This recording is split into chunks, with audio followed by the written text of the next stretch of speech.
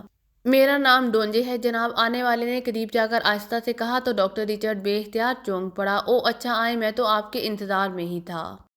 اگر آپ کو میری ویڈیو پسند آئے تو please like, share and subscribe کرنا مت بھولیے گا۔ جزاک اللہ۔